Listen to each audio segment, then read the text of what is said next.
La girafe et l'oiseau par Rebecca Bender.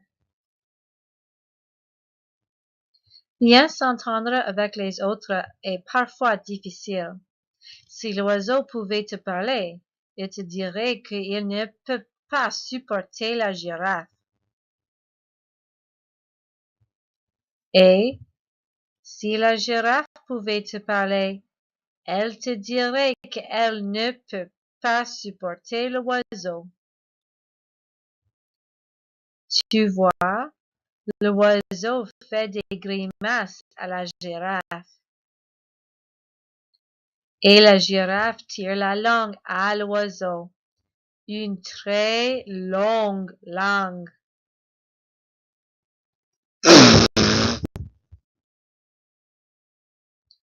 En retour, l'oiseau gazouille dans l'oreille de la girafe.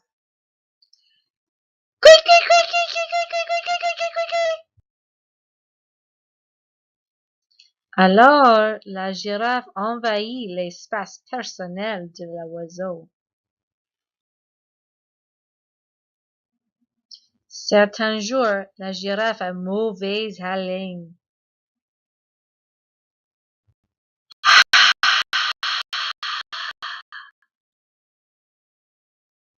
D'autres jours, l'oiseau se gave des baies, des fruits très riches en fibres. Souvent, la girafe mâche sa nourriture avec bruit, la bouche grande ouverte.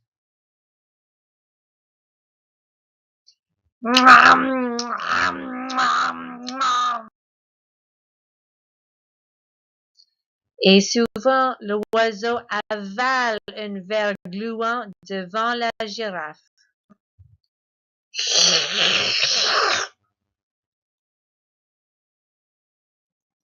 Parfois, l'oiseau lisse ses plumes juste au-dessus de la tête de la girafe et elle éternue. Ah, ah, ah.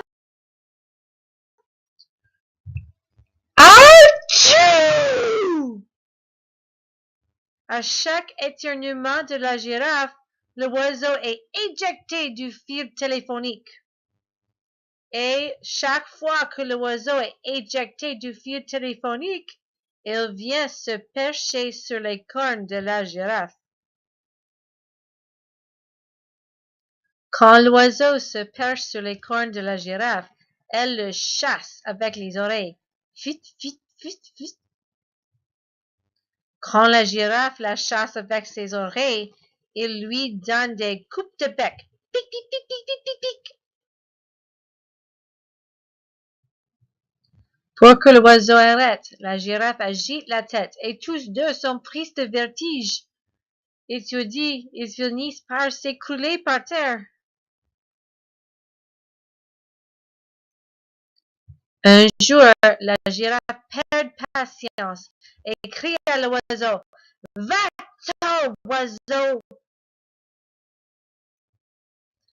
L'oiseau se fâche et répond à la girafe. Dégage, girafe! Et c'est ce qui arrive. Cette nuit-là, un orage effrayant éclate. Tous les poteaux de téléphone se fondent. La girafe aimerait bien cacher sa tête dans les plumes de l'oiseau pour ne pas voir les éclairs. L'oiseau aimerait bien se réfugier sous les oreilles de la girafe pour ne pas entendre le tonnerre. Le lendemain matin, l'oiseau est triste. Il ne sait plus où se percher et il n'a plus personne à taquiner et à picoter. La girafe se sent seule. Il n'y a personne pour l'agacer et la déranger. Elle a donc le temps de réfléchir. Et le plus drôle, c'est qu'elle n'arrête pas de penser à l'oiseau. Que pourrait-elle faire pour qu'il revienne? La girafe accepte d'aider la compagnie de téléphone pendant quelque temps. Peu après, L'oiseau est de retour sur le fil. Il recommence bien vite à faire des grimaces à la girafe. Miam, miam,